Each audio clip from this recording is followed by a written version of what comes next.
Start posisi 20 di Moto3 biasanya bukan awal untuk mencetak keajaiban. Biasanya itu adalah awal dari bencana. Terjebak di tengah pack racing, kehilangan ritme, atau bahkan crash sebelum race benar-benar dimulai. Namun yang dilakukan Veda Ega Pratama justru membuat paddock terdiam. Tetapi ketika tekanan mulai datang, situasi berubah total. Veda tampil tenang seperti veteran, sementara Danish perlahan kehilangan semuanya. Dan setelah race selesai, satu pertanyaan langsung muncul di paddock Moto3. Siapa sebenarnya yang lebih siap menjadi bintang besar Asia? Drama Moto3 kembali menghadirkan cerita panas, bukan hanya soal kecepatan, tetapi tentang mentalitas bertarung di level tertinggi balap motor junior dunia. Sorotan utama akhir pekan ini langsung mengarah kepada dua pembalap muda Asia Tenggara, Veda Ega Pratama dan Hakim Danish. Dua rider muda berbakat, dua nama yang terus dibandingkan sepanjang musim, namun dengan akhir cerita yang sangat berbeda. Balapan sebenarnya dimulai dengan kabar buruk bagi Veda. Rider muda Indonesia itu harus menerima kenyataan pahit, memulai race dari posisi 20, bukan karena kehilangan pace, bukan karena crash, melainkan akibat kesalahan internal tim Honda. Saat sesi kualifikasi berlangsung, manajemen waktu tim dinilai terlambat, keluar pit lane tidak sesuai momentum ideal, dan akibatnya, Veda gagal mendapatkan flying lap terbaiknya, sebuah kesalahan kecil yang berujung sangat mahal. Karena di Moto3, start dari posisi 20 bukan sekadar kerugian biasa. Itu adalah situasi yang sangat berbahaya. Pembalap di barisan belakang harus menghadapi risiko besar. Terjebak insiden di tikungan pertama, kehilangan slipstream grup depan, hingga kesulitan menembus rombongan besar. Yang terkenal sangat rapat dan brutal. Banyak rookie biasanya langsung kehilangan rasa percaya diri ketika berada di posisi seperti ini. Namun Veda justru menunjukkan sesuatu yang berbeda. Ia tidak panik, tidak frustrasi, dan tidak terburu-buru memaksakan overtake liar. Sejak lampu start dipadamkan, Veda langsung tampil sangat agresif, tetapi tetap bersih. Ia mulai menyalip satu persatu rider di depannya, memanfaatkan pengereman akhir atau late braking yang menjadi salah satu kekuatan terbesarnya. Motor Honda yang digunakan Veda memang secara statistik masih kalah top speed dibanding KTM, terutama di trek lurus. Namun kelemahan itu berhasil ditutupi dengan teknik pengereman yang sangat presisi. Veda menusuk masuk ke area apex dengan sangat bersih, tanpa gerakan liar, tanpa membuang grip ban terlalu cepat, dan tanpa kehilangan stabilitas motor. Cara balap seperti ini mulai membuat banyak pengamat kagum, karena terlihat sangat matang untuk ukuran rookie. Lap demi lap, posisinya terus naik. Ia menyalip di tikungan, menjaga ritme, dan perlahan mendekati grup depan. Sementara itu, cerita berbeda justru terjadi pada Hakim Danish. Pembalap Malaysia tersebut sebenarnya memulai race dengan situasi yang jauh lebih ideal. Ia start dari posisi yang sangat menguntungkan. Menggunakan paket More KTM, yang dikenal sangat kompetitif di sirkuit ini, dan bahkan sempat memimpin balapan pada lap awal. Momen itu seharusnya menjadi titik penting untuk mengontrol ritme race. Dengan keunggulan KTM yang terkenal kuat saat keluar tikungan dan stabil ketika pengereman keras, Danish sebenarnya memiliki modal besar untuk bertahan di grup podium. Apalagi timnya sudah memiliki data start yang matang untuk karakter sirkuit tersebut. Namun justru disitulah kelemahan Danish mulai terlihat. Ketika tekanan mulai meningkat, ia terlihat terlalu emosional.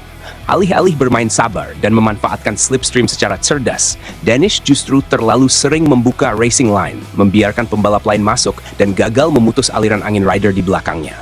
Akibatnya, ia mulai menjadi sasaran empuk di ujung trek lurus. Dan hanya dalam beberapa lap, situasi berubah drastis. Dari posisi pertama, Danish perlahan mulai terlempar dari grup podium. Satu rider menyalip, lalu rider lain ikut masuk, dan tekanan semakin besar. Sementara di saat yang sama, Veda justru semakin cepat dari belakang. Perbandingan keduanya mulai terlihat jelas. Satu rider memiliki posisi start ideal, motor lebih kompetitif, dan sempat memimpin race. Namun kehilangan ketenangan saat ditekan. Sementara rider lain dirugikan kesalahan tim, start dari posisi 20, tetapi tetap mampu membalikan situasi dengan ketenangan dan skill murni. Dan ketika race selesai, hasil akhirnya langsung membuat paddock ramai.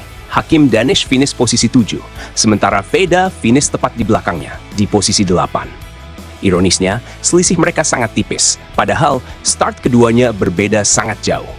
Danish hanya naik beberapa posisi, sementara Veda melibas 12 pembalap. Statistik itu langsung menjadi bahan pembicaraan hangat. Banyak pengamat mulai menilai bahwa balapan ini memperlihatkan perbedaan mentalitas di bawah tekanan. Danish memiliki paket motor yang lebih kuat dan posisi lebih ideal, namun gagal menjaga kontrol ketika berada di depan. Sedangkan Veda, yang berada dalam situasi sulit, justru tampil sangat tenang dan mengubah kekacauan menjadi pembuktian.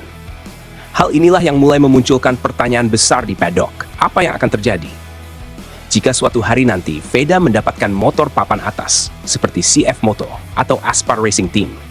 Karena selama ini ia terlalu sering harus melakukan comeback dari belakang, menghabiskan ban, menguras tenaga, dan bertarung melewati belasan rider. Padahal kemampuan membaca racing line miliknya, efisiensi overtake, dan konsistensi race pace sudah menunjukkan kualitas pembalap elit. Jika Veda start dari front row dengan motor kompetitif, ia tidak perlu lagi membuang energi besar di awal race. Ia bisa menyimpan grip ban, menunggu momen terbaik, dan menyerang di lap-lap terakhir. Karakter tenang, tetapi mematikan saat duel 1 lawan 1, mulai membuat banyak orang percaya bahwa Veda bisa menjadi salah satu penguasa grid depan Moto3 di masa depan. Dan balapan kali ini menjadi bukti paling nyata bahwa ketika tim melakukan blunder, ketika situasi terasa mustahil, dan ketika tekanan datang dari segala arah, pembalap bermental juara yang mampu mengubah kekacauan menjadi pembuktian. At Sangar Corner, serius ini salah satu comeback rookie paling gila yang pernah saya lihat di Moto3. Start posisi 20 itu biasanya udah identik sama race rusak, apalagi di kelas yang pack racingnya brutal kayak gini. Tapi Veda malah santai, nggak panik, nggak over agresif, dan pelan-pelan motong rider satu persatu. Yang bikin kagum tuh cara dia overtake bersih banget, bukan gaya nekat asal nusuk. Mentalnya kelihatan beda jauh dibanding rookie lain. At Bang Racing ID, saya justru makin yakin Veda punya bakat alami buat baca balapan. Banyak rider kalau start belakang pasti buru-buru ngegas sampai akhirnya ban habis atau malah crash. Tapi Veda sabar banget, dia tahu kapan harus masuk, kapan harus nunggu slipstream. Dan lucunya lagi, dia hampir nyusul Danish yang start 10 posisi lebih depan. Kalau aja Veda start baris depan, saya rasa ceritanya bisa beda total. At Lintasan Senyap, yang bikin race ini menarik bukan cuma hasil akhirnya, tapi perbedaan cara menghadapi tekanan. Danish sempat memimpin dan punya semua keuntungan.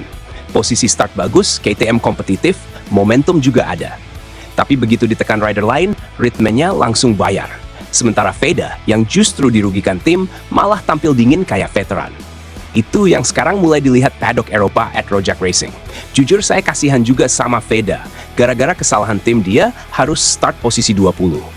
Tapi anehnya setiap dikasih situasi sulit malah makin bahaya performanya.